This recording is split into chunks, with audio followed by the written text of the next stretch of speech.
नमस्कार, आपका Wamiqa commerce academy पर स्वागत है। साथियों, लास्ट वीडियो में जो आपका चैप्टर है यानी साझेदार सेवानिवृत्त या मृत्यु पर किस प्रकार से ट्रीटमेंट किया जाता है, उसमें पार्ट ए के रूप में पहले पढ़ चुके हैं। आज इस वीडियो के माध्यम से पार्ट बी के रूप में पढ़ेंगे। जो आपका चैप्टर रह गया था उसमें मैंने टॉपिक यानी गुडविल का ट्रीटमेंट किस प्रकार से किया जाता है, संपत्तियों एवं दायित्वों का पुनर्मूल्यांकन में हेतु समायोजन किस प्रकार से किए जाते हैं, आदि चीजें पहले पढ़ चुके हैं। आज पढ़ेंगे कि जब साझेदार वर्ष के मध्य में रिटायरमेंट होता है तो किस प्रकार से ट्रीटमेंट किया जाता है। देखो, मोस्टली जो पार्टनर होता है वो सामान्यतः वर्ष के एंड में ही रिटायरमेंट लेता है। यानी मान के चलो आपका जो वित्त वर्ष है 1 अप्रैल से स्टार्ट होता है और 31 मार्च को एंड होता है, तो सामान्यतः लास्ट मार्च को ही वो रिटायरमेंट होता है। लेकिन कभी कभी साझेदार वर्ष के मध्य में रिटायरमेंट हो जाता है तो उस समय एक समस्या खड़ी हो जाती है कि जो उसकी पूंजी है और उसके लाभ है, रिजर्व है और हानि है, उसका निर्धारण किस प्रकार से किया जाएगा। तो साथियों, इसमें ध्यान रखें, मान के चलो अगर कोई पार्टनर ए है, वो 30 जून को रिटायरमेंट हो जाता है। अब उसने 3 महीने तक व्यापार में वो शामिल रहा वित्त वर्ष में, तो जो 3 महीने के अंतर्गत व्यापार में जो आर्थिक गतिविधियां हुई है, उनसे जो लाभ प्राप्त हुए हैं या हानि हुई है, जो भी स्थिति है, उनका बंटवारा सिर्फ 3 महीने के हिसाब से किया जाएगा। इसको एक तरीके से समायोजन के माध्यम से हल करते हैं। इस स्थिति में जो रिटायरमेंट है जिस माह में होता है, लेखांकन वर्ष के चिट्ठी की तिथि से लेकर सेवानिवृत्ति तक की तिथि तक क्रमशः हानि का अंश, पूंजी पर ब्याज, आहरण पर ब्याज अगर देय हो और लाभ विभाजन अनुपात याद करते हैं। ठीक है, उदाहरण के रूप में देखते हैं।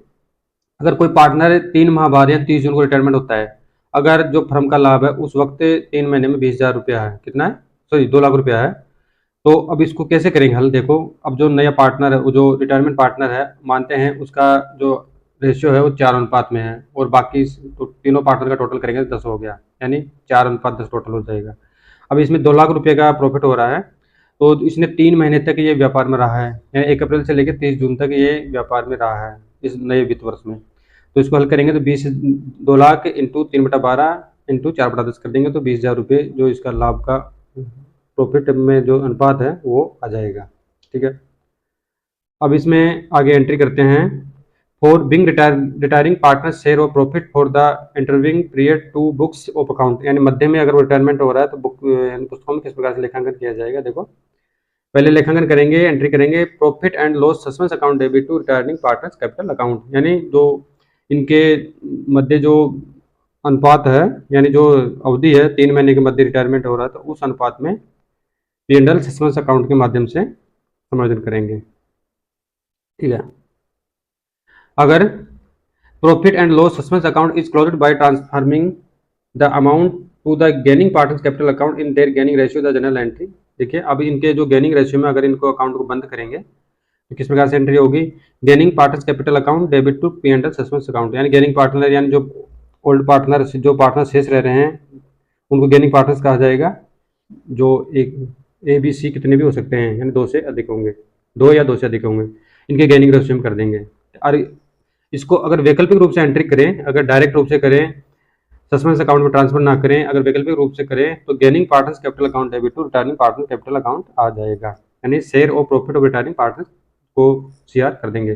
ठीक है, अगर वैकल्पिक रूप से ऑप्शनल रूप से एंट्री करें सीधी तो ये एंट्री हो जाएगी, और दोनों के माध्यम से पहले तो इसको P&L सस्पेंस अकाउंट में ट्रांसफर करना होगा, उसके पश्चात इसको क्लोज करने के लिए ये एंट्री होगी, फिर 2 एंट्री हो जाएगी। और अगर डायरेक्ट करेंगे तो gaining partners capital account debit to retiring partners capital account, gaining में जो पार्टनर है शेष है वो आ जाएंगे और रिटायरिंग में जो रिटायर हो रहा है वो आ जाएगा। ठीक है, अब आगे बात करें कि जो पार्टनर सेवानिवृत्त हो जाता है तो उसको देय राशि का भुगतान किस प्रकार से किया जाएगा। स्वाभाविक है कि मानो कोई पार्टनर रिटायरमेंट हो जाता है, अब वो फर्म में उसका कोई लेना देना नहीं रहेगा, तो उसको जो उसके द्वारा व्यापार में पूंजी लगाई गई है पहले से, या कोई ऋण दिया गया है, या उसने गुडविल के लिए पैसा लाया है, तो वो उसको जब वो रिटायरमेंट होगा तो उसको उसके पुराने अनुपात में जो शेष साझेदार है वे भुगतान करेंगे उनके गेनिंग रेशियो में। ठीक है, अब वो भुगतान किस माध्यम से करेंगे।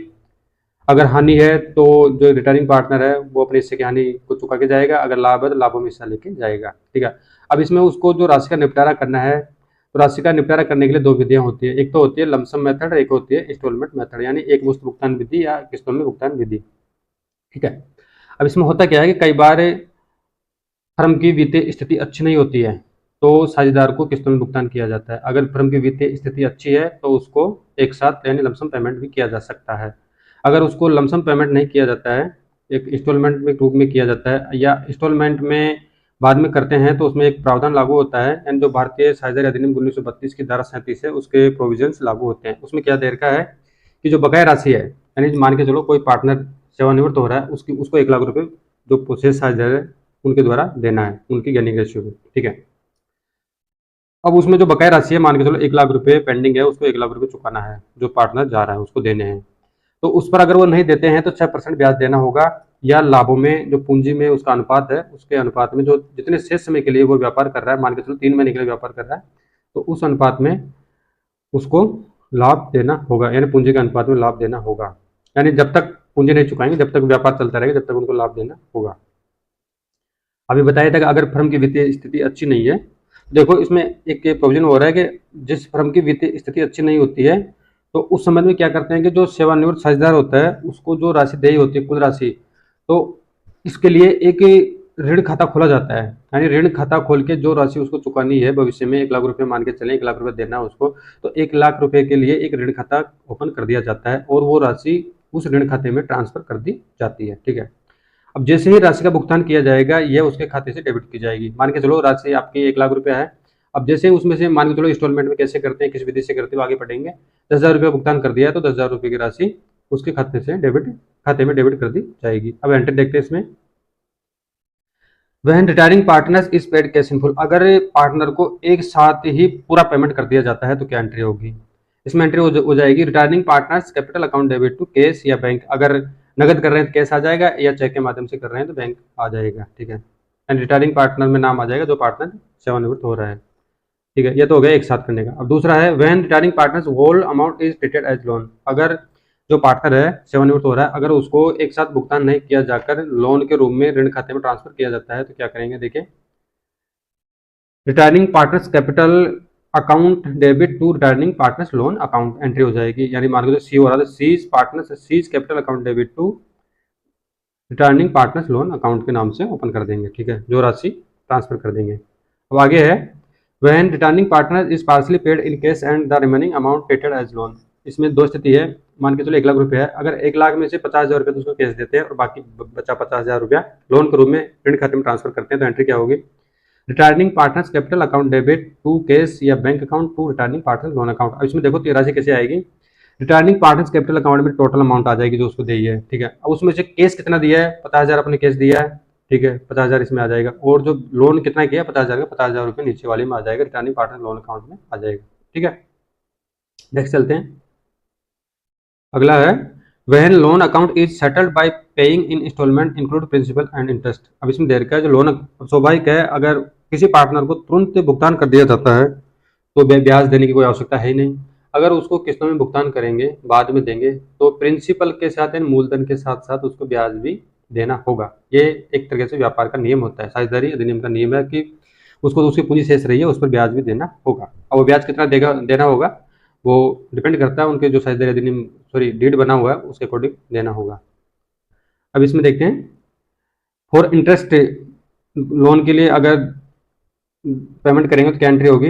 Interest account debit to returning partner loan account, यानी जो ब्याज दे रहे हैं वो राशि आ जाएगी और रिटर्निंग पार्टनर लोन अकाउंट आ जाएगा। इसी तरीके से पेमेंट का इंस्टॉलमेंट में भुगतान करेंगे, किस्तों में भुगतान करेंगे तो आ जाएगा returning partners loan account debit to cash या बैंक अकाउंट। अगर कैश नगद दे रहे कैश आ जाएगा, चेक से दे रहे बैंक आ जाएगा, ठीक है।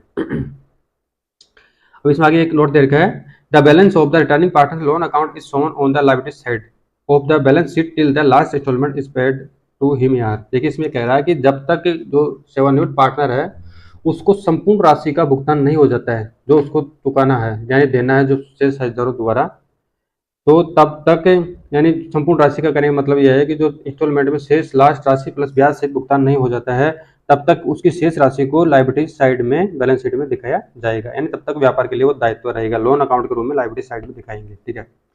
और entry number A and B will be repeated till the loan is paid off, यानी जब तक उसका लोन का निपटारा नहीं होगा, लोन नहीं चुकेगा, तब तक ये फर्स्ट वाली एंट्री और सेकंड वाली एंट्री पुनरावृत्ति होती रहेगी, यानी दोबारा एंट्री करनी पड़ेगी, ठीक है। अब एग्जाम्पल के माध्यम से समझते हैं, इसको अच्छी तरह देखना आप। इसमें 3 पार्टनर है, अरविंदर महेंद्र तथा जोगिंदर एक फर्म में साझेदार है। महेंद्र फर्म से सेवानिवृत्त होता है, यानी जो सेकंड वाला है वो रिटायरमेंट हो रहा है, उसकी सेवानिवृत्ति की तिथि को उसको 60,000 रुपये देना है। कितना देना है? उसको 60,000 रुपये देना है। यानी उसमें 60,000 में सब चीज़ें कर लेंगे, वो आगे आगे एग्जाम्पल के माध्यम से पढ़ेंगे कि जो सेवानिवृत्ति होती है उसमें पूरा समायोजन किया जाता है, पूंजी का किया जाता है, आहरणों पर ब्याज का किया जाता है, आगे लोन ले रखा है उस पर किया जाता है, अगर व्यापार में कोई लॉस है या प्रॉफिट है, कोई रिजर्व है, उनको डिवाइडेड किया जाता है उनके ओल्ड रेशियो में, और गुडविल का निपटारा करने के पश्चात में जो शेष राशि आती है टोटल उसको देने के लिए, तो ये 60,000 रुपये है। ठीक है। अरविंदर तथा जोगिंदर ने यह वचन दिया कि उसका प्रत्येक वर्ष के अंत में किस्तों का भुगतान किया जाएगा। इसमें तीन, अब इसमें निम्न स्थितियों में महेंद्र का ऋण खाता तैयार करना है। अब तीन सिचुएशन दे रखी है, तीन सिचुएशन स्थिति के अकॉर्डिंग इसको सोल्यूशन करना है क्वेश्चन को। पहले दे रखी है, जब शेष राशि का भुगतान 4 वार्षिक किस्तों में 12% प्रतिवर्ष के साथ किया जाएगा। ठीक है, यानी 4 किस्तें 60,000 कितनी बनेगी? 15,000 बनेगी। पहले सेकंड तरीका का है, पहले 3 सालों के दौरान बकाया शेष पर 20,000 रुपये की 3 वार्षिक किस्तों में 12% प्रतिवर्ष ब्याज सहित और शेष ब्याज सहित चौथे वर्ष में भुगतान करने में सहमत होते हैं। सेकंड में 3 किस्तें देनी है 20,000 की। और लास्ट वाला कह रहा है कि जब शेष राशि का भुगतान 4 समान वार्षिक किस्तों में 12% ब्याज के साथ किया जाएगा, तो किस प्रकार से ट्रीटमेंट करना है देखो। पहले वाली कंडीशन देखते हैं, जब भुगतान 4 वार्षिक किस्तों में ब्याज के साथ किया जाता है, तो इसमें अकाउंट बनाएंगे। सबसे पहले अमरिंदर महेंद्र जोगिंदर की पुस्तकों का। ठीक है, अब इसमें महेंद्र का ऋण खाता तैयार करेंगे, जो पार्टनर जा रहा है उसका ऋण खाता ओपन करेंगे। अब उसमें लिखेंगे 2 पक्ष होते हैं, डेबिट और क्रेडिट, या नाम पक्ष जमा पक्ष। इसमें विवरण आ जाएगा, तिथि आ जाएगी, विवरण आ जाएगा, भाई पृष्ठ संख्या आ जाएगी, इस तरह राशि आ जाएगी, और CR में इस तरह से आ जाएगी। अब इसको कितने पूंजी है इसकी? 60,000 रुपये, 60,000 इसको पे करने हैं शेष साझेदारों द्वारा। अब महेंद्र की पूंजी कितनी है? 60,000 रुपये है। अब इस पर 1 साल का ब्याज लगेगा, तो 12% की दर से निकालेंगे तो 7200 रुपये ब्याज हो गया। तो टोटल पेमेंट कितना हो गया इसका 1 साल का? 67,200 रुपये उसको पेड करना है। इसमें से कितना उसको 4 वार्षिक किस्तों में देना है, तो 60,000 में डिवाइडेड करेंगे, 4 को, तो 15,000 रुपये की एक किस्त आ जाएगी उसकी 1 साल की, 4 सालों के लिए, प्रत्येक वर्ष के लिए। तो 15,000 रुपये तो ये हो गया उसका ओरिजिनल बैलेंस है, तो मूलधन, प्लस 3500 रुपये ब्याज उसको देना है। तो यानी टोटल 22,200 उसको पेड करना है एक प्रथम वर्ष में। ठीक है, तो शेष कितना रह गया? बैलेंस शीट रह गया 45,000 रुपये। अब 45,000 रुपये पे फिर ब्याज लगेगा। 45,000 पर 12% की दर से ब्याज निकलेंगे, तो ब्याज होगा 5400 रुपया। ठीक है, 5400 रुपया हो गया। तो 15,000 रुपये ये दे रहे हैं जो इंस्टॉलमेंट किए 4 पार्ट में, और 5400 रुपये ब्याज दे रहे हैं, तो 20,400 रुपये सेकंड वर्ष में दे देंगे। इसी तरीके से इन टोटल कर देंगे, 50,400 हो जाएगा, 30,000 रुपये शेष हो जाएगा, बैलेंस शीट रह जाएगा। फिर 30,000 रुपये फिर तीसरे वर्ष में ब्याज देंगे 12% के हिसाब से, 36 रुपये ब्याज हो गया, तो 33,400 टोटल हो गया। इसमें 15,000 तो इंस्टॉलमेंट के हैं, 36 रुपये ब्याज का है, तो 18,400 रुपये हो गया। इस तरह से फिर बैलेंस शीट रह गया 15,000 लास्ट वाला साल है चौथा, उसमें 15,000 को अगर 12% निकालेंगे तो 1,800 रुपये ब्याज हो गया, और 16,800 हो गया, तो उसको कुल लास्ट साल में 16,800 रुपये पेमेंट करना है। ठीक है, ये तो हो गई फर्स्ट विधि। अब सेकंड में कह रहा है जब भुगतान 20,000 रुपये प्रत्येक 3 वार्षिक किस्तों में करना है। अब 3 में करेंगे तो 20,000 रुपये आ जाएंगे। पहले 15,000 थे 4 किस्तों में। अब इसको देखते हैं, महेंद्र की पूंजी कितनी देर की है? 60,000, 12% के हिसाब से देखेंगे तो 7200 ब्याज हो गया। 20,000 रुपये उसको पेमेंट करना है। ठीक है, 4 वार्षिक किस्तों में कर रहे हैं। अब 47,200 रुपये शेष रह गया। इसी तरह से 47,200 ब्याज 12% से निकालेंगे, 56,64 आ गया। 20,000 रुपये उसको कैश देना है, फिक्स इंस्टॉलमेंट दे रहे हैं, 32,864 रुपये आ गया। इसी तरीके से इसमें क्या 20,000 रुपये है ना, जो इसमें ब्याज भी शामिल कर रखा पहले से। फिर 32,864 पर ब्याज निकलेंगे 12%, 39,44 आ गया। इसी तरीके से आपके सामने स्क्रीन पे आप देख सकते हो इसको। लास्ट में आ गया, लास्ट को दो चौथे वर्ष में इसको पेमेंट करना है, 18,825 रुपया टोटल करना है, और लास्ट वाला ब्याज है 2017। अब थर्ड कंडीशन है, जब भुगतान 4 वार्षिक बराबर किस्तों में 12% और ब्याज के साथ किया जाता है। ठीक है, महेंद्र का ऋण खाता तैयार करेंगे। अब 4 किस्तों में कर रहे हैं, तो पहले तो हो गया महेंद्र का 60,000 रुपये, 12% के हिसाब से हो गया, 7200 रुपये ब्याज हो गया, तो 67,200 टोटल हो गया। ठीक है, अब इसमें से 19,754 रुपया उसको पेमेंट करना है, शेष रह गया 47,446। इस तरीके से आप स्क्रीन पे या आप देख सकते हो इसको। ये लास्ट में उसको पेमेंट करेंगे 19,754 का, यानी फिक्स इसको पेमेंट कर रहे हैं। अब ये 19,754 रुपये निकले हैं ना, तो एक सारणी होती है आपके, एक एन्युटी सारणी बोलते हैं उसको। उसमें एक इनका मान होता है, तो मान के अकॉर्डिंग ये ब्याज दर के हिसाब से मूलधन या प्लस ब्याज निकालना होता है। अब यहाँ पे एक नोट दे रखा है, यहाँ ध्यान देने योग्य है कि सेवानिवृत्त या साझेदारों मृत पार्टनर है को देय राशि का लेखा व्यवहार समान होगा। केवल अंतर यह है कि यानी जो एक चीज़ इंपॉर्टेंट है, यानी जो रिटायरमेंट पार्टनर हो रहा है और जो मृतक है, उनमें जो राशि का पेमेंट किया जाएगा उनमें सेम स्थिति आएगी, सेम ट्रीटमेंट किया जाएगा अकाउंटिंग का। लेकिन अंतर सिर्फ इतना है कि जो सेवानिवृत्त पार्टनर है उसको तो उसके खत्म किया जाएगा, लेकिन जो डेथ जो पार्टनर की मृत्यु हो जाती है तो मरने के पश्चात में उसको डायरेक्ट तो कैसे कर सकते हैं, तो उसके जो उत्तराधिकारी है नॉमिनी है तो नॉमिनी के खाते में ट्रांसफर की जाएगी राशि, ठीक है। उसको लास्ट में देखेंगे। अब एग्जाम्पल देखते हैं। ये Shyam, Gagan and Ram are partners sharing profit, इनका रेशियो 2:1 है। देयर बैलेंस शीट, उनकी 31 मार्च 17 को बैलेंस शीट दे रखी है, जिसमें कैश 8,000 है, डेटर्स 19 है, स्टॉक 42 है, मशीनरी 85, बिल्डिंग 22 और पेटेंट 9,000, टोटल 285 हो गया। इसी तरीके से विविध लेनदार है, इनके 49,000 के हैं, और जो एम्प्लॉयज प्रोविडेंट फंड होता है, प्रोविडेंट फंड है वो 4,000 है, और जनरल रिजर्व 14,500 है, और उनकी जो कैपिटल है श्याम की, गगन की और राम की आपके सामने दे रखी है 80, 65,500, 75,000, ठीक है। टोटल 2,17,000 की कैपिटल हो गई, तो दोनों साइडों का बैलेंस ये है। अब इनमें समायोजन करना है, इनमें क्या करना है ये बता रखा है, उसके अकॉर्डिंग क्वेश्चन को हल करना है। यानी गगन जो इनका ऊपर देख लेते हैं कि इनका जो प्रॉफिट रेशियो है 2:1 में है, ठीक है। Gagan got a very good break at MNC, यानी जो गगन है ये पार्टनर सेकंड नंबर का, उसको एमएनसी में जॉब मिल जाती है, वो छोड़ के चला जाता है या रिटायरमेंट हो जाता है। So he decided to retire on that date, यानी 31 मार्च को रिटायरमेंट हो जाता है, ठीक है। अब इसमें श्याम और राम रह जाएंगे। फ्यूचर में जो इनका प्रॉफिट का रेशियो है वो 5:3 के अनुपात में करेंगे। अब इनकी गुडविल का जो वैल्यूएशन हुआ है वो 17,000 रुपये पर हुआ है। मशीनरी का मूल्यांकन 78,000 रुपये हुआ है, बिल्डिंग के 51 रुपये हुआ है, इस तरह स्टॉक 30,000 रुपये हुआ है, और जो बैड डेब्ट से अमाउंटिंग है वो 1,550 रुपये का राइट ऑफ किया गया है। अब इसमें जनरल एंट्री देनी है और बैलेंस शीट बनानी है, ठीक है। अब इसमें देखो आप तो डायरेक्ट एंट्री से देखते हैं। पहले पिछले वीडियो में मैंने बताया था आपको कि अगर जो रेवल्यूशन होता है पुनर्गठन पर, उसमें अगर संपत्ति में वृद्धि हो या दायित्व में कमी हो तो रेवल्यूशन अकाउंट को क्रेडिट करते हैं, याद रखें। और इसके विपरीत होता है, अगर संपत्ति के मूल्य में कमी हो तो दायित्व के मूल्य में वृद्धि हो तो रेवल्यूशन अकाउंट को डेबिट किया जाता है। अब देखो इसमें रेवल्यूशन अकाउंट को डेबिट कर रहे हैं कि मशीनरी है उसके मूल्य में कमी हो रही है। मशीनरी के मूल्य में, इसमें मशीनरी में बता रखी है 78,000 की, और मशीनरी यहाँ पे दे रखी है 85,000 की, यानी 7,000 रुपये कम हो रहे हैं, ठीक है। और इसी तरीके से स्टॉक के मूल्य में भी 12,000 रुपये कमी आ रही है, और डेटर्स के मूल्य में जो प्रावधान किया गया है 1,550 का तो नुकसान है। इस तरीके से 1,550 और 12,000 और 7,000 रुपये का लॉस हो रहा है रेवल्यूशन पर, तो टोटल रेवल्यूशन अकाउंट 20,550 से डेबिट हो जाएगा। इसी तरीके से रेवल्यूशन अकाउंट यहाँ पे क्रेडिट हो रहा है, तो जो बिल्डिंग है उसके मूल्य में 30,000 रुपये की वृद्धि हो रही है। बिल्डिंग पहले 22 की थी, बाद में 51 कर दिया गया, तो 30,000 रुपये प्रॉफिट हो गया, यानी रेवल्यूशन अकाउंट क्रेडिट हो गया, ठीक है। अब इनका जो रेवल्यूशन करने के पश्चात में जो प्रॉफिट एंड लॉस निकालेंगे, देखिए प्रॉफिट एंड लॉस इस प्रकार से निकालते हैं। रेवल्यूशन का अकाउंट तैयार करने के पश्चात में अगर सीआर साइड ज़्यादा है तो प्रॉफिट होगा, डीआर साइड ज़्यादा है तो लॉस होगा। तो अब इनका जो प्रॉफिट निकालेंगे तो 94,500 रुपये इनका प्रॉफिट आ गया है, आप देख सकते हो इसको। एंड 20,550 लॉस हुआ, 30,000 का प्रॉफिट हुआ है, तो इनको माइनस कर देंगे 30,000 में से 20,550 को, 9,450 रुपये का प्रॉफिट आ गया। अब जो प्रॉफिट है उनको इनका जो ओल्ड रेशियो है 2:1 के अकॉर्डिंग बांट देंगे, ठीक है। अब रेवल्यूशन अकाउंट डेबिट, अगर प्रॉफिट हुआ है तो प्रॉफिट को एंट्री करने के लिए एंट्री होती है revaluation account debit to partners capital account है, जितने पार्टनर है वो हो जाएगी। अगर हानि होती है तो जो पार्टनर शेष पार्टनर जो old partners capital account debit तो रेवल्यूशन अकाउंट हो जाएगी, यानी विपरीत होती है। प्रॉफिट होता है तो रेवल्यूशन को डेबिट करते हैं, अगर हानि होती है तो शेयर करते हैं प्रॉफिट को डिवाइडेड करने पर, प्रॉफिट या हानि को डिवाइडेड करने पर, ठीक है।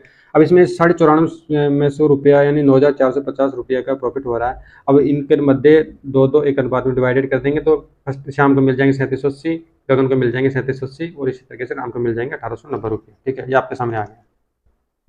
अगला है रिजर्व। अब इनके जो रिजर्व दे रखा है वो 14,500 रुपये का था, कितने का था ऊपर देख लेते बैलेंस शीट में। जो रिजर्व है वो 14,500 रुपये दे रखा है। अब उनको डिवाइडेड करना है, जो अगर साझेदार सेवानिवृत्त हो रहा है या मृत्यु जो भी हो उनको डिवाइडेड करना होता है रिजर्व को। अब इसमें जो रिजर्व है इनका जो अनुपात है 2:1 अनुपात में इनको डिवाइडेड कर देंगे, यानी reserve account debit to Shyam को उनका 2 अनुपात उसमें कर देंगे, और 2 अनुपात गगन का उसमें कर देंगे, और राम को 1 अनुपात में 29 रुपये आ जाएगा, ठीक है। इस तरीके से आ गया। अब अगली एंट्री है Shyam capital account debit to Ram's capital account debit to Gagan capital account. अब इसमें बता रखा है कि जो 28,000 रुपया है उसको श्याम और राम के कैपिटल अकाउंट डेबिट कर देंगे, और गगन को 28,000 रुपये दे देंगे। अब ये 28,000 रुपये किसके बताओ, ये 28,000 रुपये गुडविल के। ऊपर क्वेश्चन में दे रखा है ना कि गुडविल का मूल्यांकन 17,000 रुपये पर किया गया, ठीक है। अब 17,000 रुपये पे किया गया तो इनका ओल्ड रेशियो है 2:1, टोटल रेशियो हो गया इनका 5 हो गया। तो रिटायरमेंट कौन हो रहा है, रिटायर हो रहा है गगन, ठीक है। अब गगन का रेशियो 2 के अनुपात में करेंगे तो 2/5 × 17 करेंगे, 17,000 करेंगे तो 28,000 रुपया आ गया। अब 28,000 रुपये को डिवाइडेड करेंगे, यानी 28,000 रुपया कौन देगा, जो पार्टनर है, शेष पार्टनर है श्याम और राम है, उनके गेनिंग रेशियो में, यानी जो उनका जो फायदे का अनुपात है उस अनुपात में गगन को भुगतान कर देंगे। तो इनका फायदे का अनुपात नीचे दे रखा है, वो देखते कैसे निकाला है।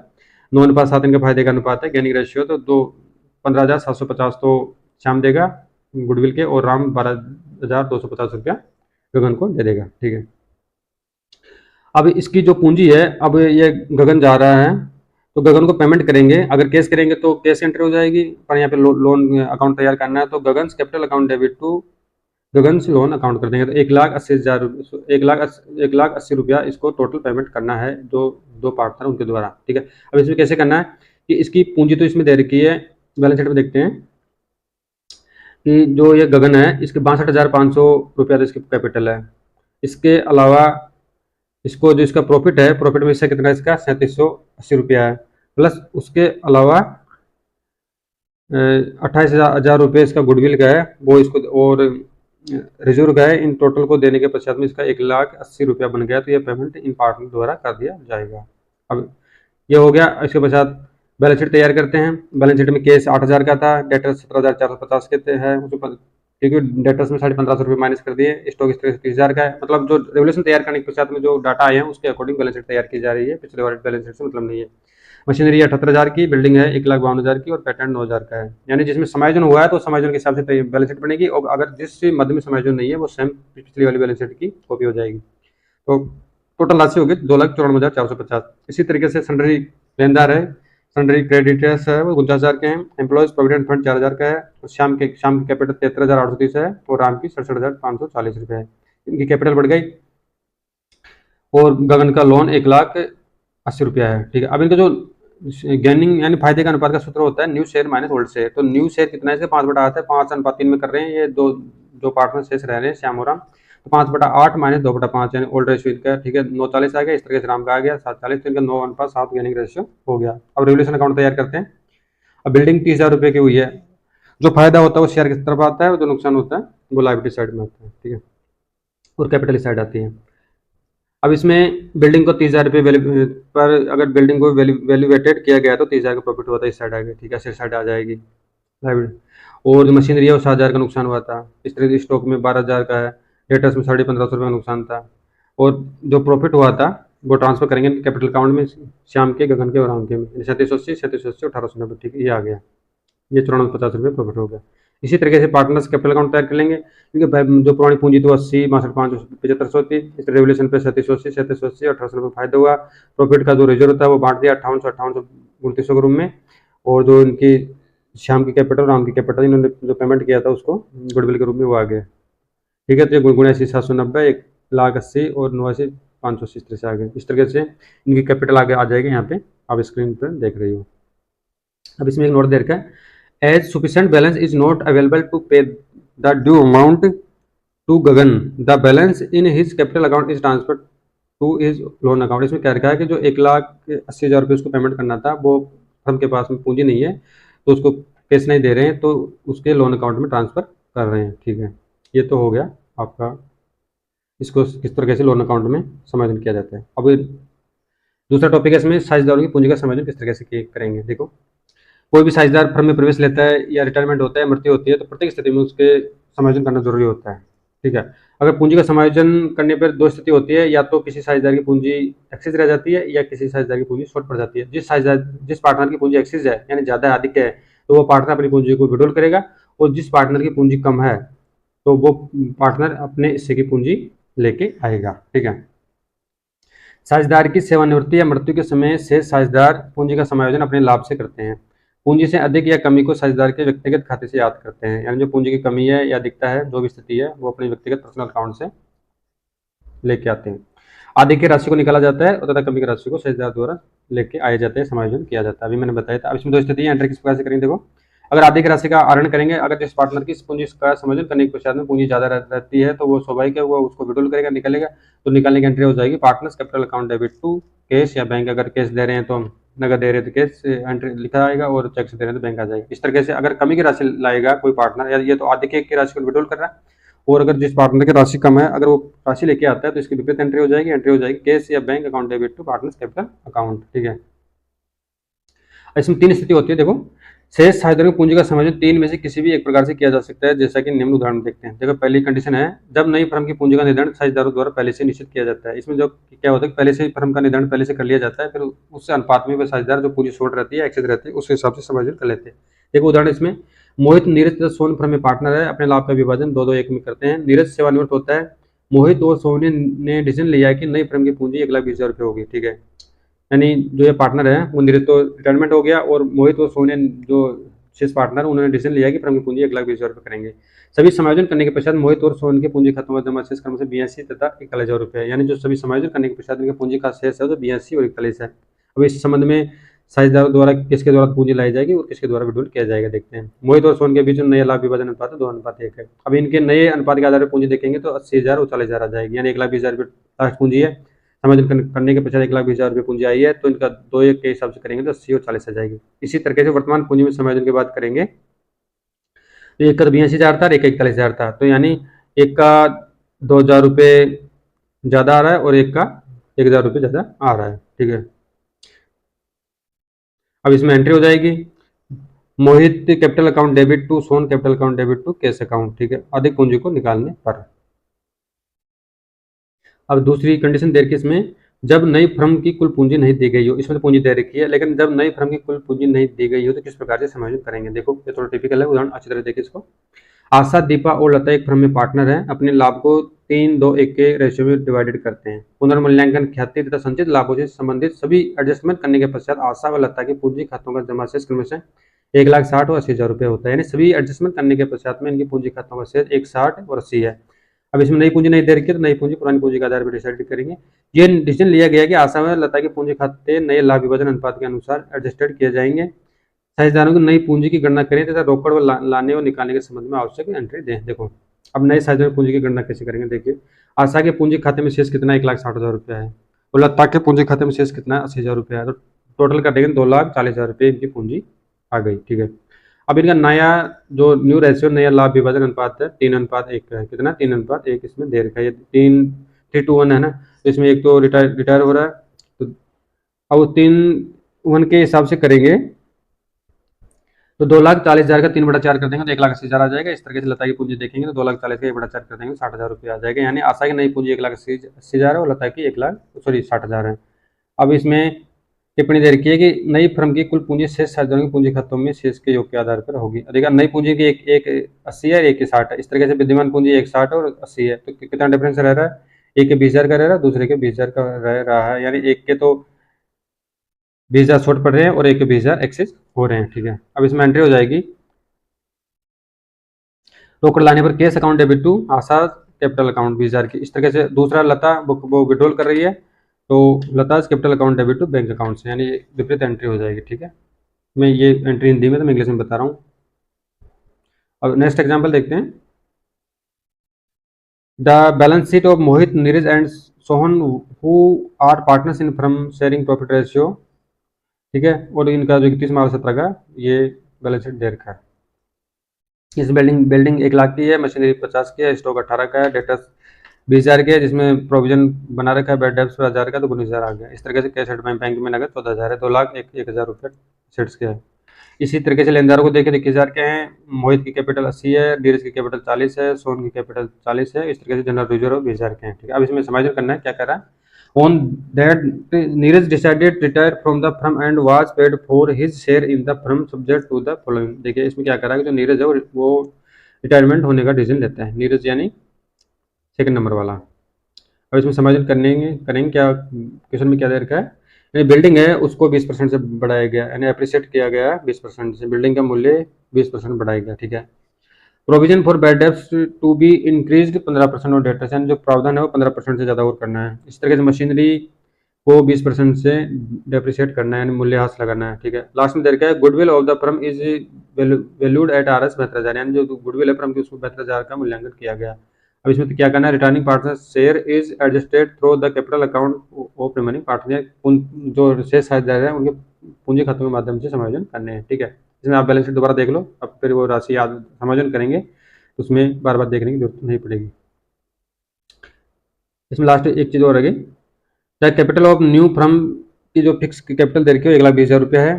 प्रिपेयर रेवल्यूशन अकाउंट, अपन को इसमें क्या क्या करना है, इसमें एक रेवल्यूशन अकाउंट प्रिपेयर करना है, पुनर्मूल्यांकन खाता तैयार करना है, पार्टनर्स कैपिटल अकाउंट तैयार करने हैं और लास्ट में बैलेंस शीट तैयार करनी है। ठीक है, अब रेवल्यूशन अकाउंट तैयार करते हैं। देखिए बिल्डिंग है, उसका मूल्य 20,000 रुपये 20% बढ़ाया गया, तो बिल्डिंग इसमें 1 लाख की दे रखी है, तो मूल्य कितना बढ़ जाएगा, 1,20,000 हो जाएगा, तो फायदा कितना का हो गया, रेवल्यूशन अकाउंट में 20,000 का हो गया। ठीक है, एसेट साइड आ गया। इसी तरीके से प्रोविजन फॉर डाउटफुल डेब्ट्स में 15% और बढ़ाना था, कितना बढ़ाना था, 15% बैड डेब्ट को करना था। ठीक है, तो यहाँ पे 2,000 रुपये और आ गया। इस तरीके से मशीनरी है, मशीनरी पर 20% की दर से डेप्रिसिएशन लगाना था, डेप्रिसिएशन लगा दिया। इस तरीके से रेवल्यूशन हुआ, तो रेवल्यूशन अकाउंट में 8,000 रुपये का प्रॉफिट हुआ था। आप देख रहे हो बिल्डिंग में 20,000 रुपये बढ़े हैं, तो 20,000 का फायदा हुआ है। इस तरीके से इधर 12,000 रुपये का लॉस हो रहा था, तो शेष कितने रहेंगे, तो 8,000 रुपये का फायदा हो रहा है।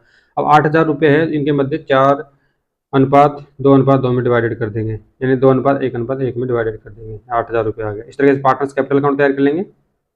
पार्टनर्स कैपिटल अकाउंट तैयार कर, जो बैलेंस शीट उनको पुरानी पूंजी आ जाएगी 80-40-40। इस तरीके से जनरल रिजर्व है वो डिवाइडेड कर देंगे, रेशियो में रेवल्यूशन में प्रॉफिट को डिवाइडेड कर देंगे। ठीक है, ये मोहित की कैपिटल आ गई और सोन की कैपिटल आ गई। इस तरीके से ये कैपिटल इधर आ गई, बैलेंस शीट निकल जाएगा। अब इनका बैलेंस शीट तैयार करते हैं। बिल्डिंग नई बैलेंस शीट तैयार करेंगे, तो बिल्डिंग 1,20,000 की, मशीनरी 40 की है, स्टॉक 18 का है, डेटर्स पे प्रोविजन किया था पहले 1,000 रुपये था, फिर 2,000 बाद में और कर दिया, तो 17,000 के रह गए, 1 में रह गए। इसी तरीके से कैपिटल मोहित की 80,000 आ जाएगी। इनके प्रॉफिट को जोड़ के, ये इनकी कैपिटल आ रही है, इनके जो प्रॉफिट है उनको जोड़कर, प्रॉफिट प्लस इनके रिजर्व को डिवाइडेड करने के पश्चात में जो प्रॉफिट हुआ है रेवल्यूशन पर, उनको ऐड करने के पश्चात में लास्ट कैपिटल इतनी आ गई। इस तरीके से लेनदार 21 के आ गया और बैंक ओवरड्राफ्ट है वो 54,000 रुपये का आ गया। अब बैंक ओवरड्राफ्ट दे रखा है यहाँ पे, तो मोहित की कैपिटल के आधार में निकाला गया है। मोहित की कैपिटल 2,000 थी, सोन की 1,000 थी और नीरज कैपिटल 65 थी। इस तरीके से ये बैंक ओवरड्राफ्ट यहाँ पे निकल के आया है। अब लास्ट टॉपिक देखते हैं, साझेदार की मृत्यु। यानी अभी तक पढ़ा है साझेदार के रिटायरमेंट के बारे में, यानी जो साझेदार के रिटायरमेंट के बारे में जो ट्रीटमेंट किया गया था वो सेम ही ट्रीटमेंट साझेदार की मृत्यु पर किया जाएगा। फर्क इतना है कि जो रिटायरमेंट पार्टनर है उसको पेमेंट का भुगतान स्वयं को किया जाता है, और जो जिस पार्टनर की डेथ होती है, अगर फर्म का पुनर्गठन डेथ के ऊपर किया जाता है, तो उसमें जो पेमेंट है उसके उत्तराधिकारी नॉमिनी को किया जाएगा। ठीक है, इसमें सभी व्यवहार साझेदारों की सेवानिवृत्ति के अकॉर्डिंग किया जाएगा। सेवानिवृत्ति सामान्यतः वर्ष के अंत में होती है, लेकिन मृत्यु कभी भी हो सकती है। देखिए ये आप सभी जानते हो, जो रिटायरमेंट है वो तो सामान्यतः वर्ष के अंत में होती है, हो सकता है मध्य में हो जाए, मिडिल में हो जाए, लेकिन जो मृत्यु है उसका कोई पता नहीं होता। साझेदार की कम मृत्यु हो जाए तो मृत्यु कभी भी हो सकती है, तो उस हिसाब से इनका जो फर्म का पुनर्गठन होता है वो कभी भी हो सकता है। मृत्यु की स्थिति में उसके दावे के लाभ या हानि का भाग, पूंजी पर ब्याज, आहरण पर ब्याज एक्सेट्रा अंतिम चिट्ठी की तिथि से उसकी मृत्यु तक समायोजित किए जाएंगे। देखिए क्या होता है, जो सेम सेवानिवृत्ति में हुआ था, माना कि कोई पार्टनर है, इनका वित्त वर्ष 1 अप्रैल से स्टार्ट होता है, 31 मार्च को समाप्त होता है। कोई पार्टनर 31 जुलाई की मृत्यु हो जाती है, या 20 जुलाई को हो जाती है, 1 जुलाई को हो जाती है, वो डिपेंड करता है सिचुएशन पर। अब मान के चलो 31 जुलाई को किसी पार्टनर की मृत्यु होती है, तो उसने व्यापार कितने महीने तक किया, 4 महीने तक, अप्रैल मई जून जुलाई, 4 महीने तक व्यापार किया। अगर 20 जुलाई को होती है तो 3 महीने 20 दिन हो गया, वो जो भी स्थिति है उसके हिसाब से देखेंगे। अब इसमें 31 जुलाई तक वो व्यापार कर रहा है, तो 4 महीने तक उसने व्यापार में शामिल रहा, तो 4 महीने में जो फर्म के माध्यम से उसने लाभ कमाया है, जितने भी आहरण पर ब्याज कमाया है, लाभ आने में उसका प्रॉफिट है, पूंजी पर ब्याज है, आहरण पर जो भी ब्याज है, अन्य कोई समायोजन है, वो सभी समायोजन 4 महीने के हिसाब से किए जाएंगे। ठीक है, इसका तात्पर्य यह है, ना कि पूरे वर्ष के किए जाएंगे। इसमें एंट्री हो जाएगी profit and loss suspense account debit to partners capital account, यानी जो सेम एंट्री सेवानिवृत्ति पर हुई थी वो सेम इसमें हो जाएगी। इसमें नोट दे रखा है कि मर्द साझेदार के मध्य अवधि के लिए लाभ के भाग के लिए लेखा पुस्तकों में निम्न प्रविष्टि होती है, यानी जो मर्द साझेदार है उसकी जो मिडिल अवधि होती है, लाभ के भाग के लिए जो पुस्तक होती है उनमें निम्न प्रकार की एंट्री होती है। अब देखिए लाभ हानि हेतु क्या एंट्री होगी, profit and loss suspense account debit to decrease department capital account, क्या होगा, डिक्रीज मतलब जो मर्द साझेदार है उसका नाम आ जाएगा। To decrease partners capital account, यानी मध्य अवधि के भाग हेतु ये एंट्री हो जाएगी। यानी मध्य अवधि का मतलब ये है कि जो 4 महीने में समायोजन करने के पश्चात में जो राशि शेष रही है वो इसमें आ जाएगी, प्रॉफिट एंड लॉस में ट्रांसफर हो जाएगी, ना कि पूरे वर्ष की। अब इसमें अगली देर का है, P and L suspense account को लाभकारी साझेदारों के पूंजी खातों में उनके अधिलाभ अनुपात यानी गेनिंग रेशियो में ट्रांसफर करके बंद कर देते हैं। यानी जो P and L suspense account खोला गया है उनको जो शेष पार्टनर है उनके गेनिंग रेशियो में यानी फायदे के अनुपात में ट्रांसफर करके बंद कर देते हैं। यानी कैसे करेंगे, gaining partners capital account debit में P and L suspense account कर देंगे। गेनिंग पार्टनर जो शेष पार्टनर है plus P and L suspense account. यानी अब इसमें जरूरी नहीं है कि शेष पार्टनर प्रत्येक पार्टनर को ही फायदे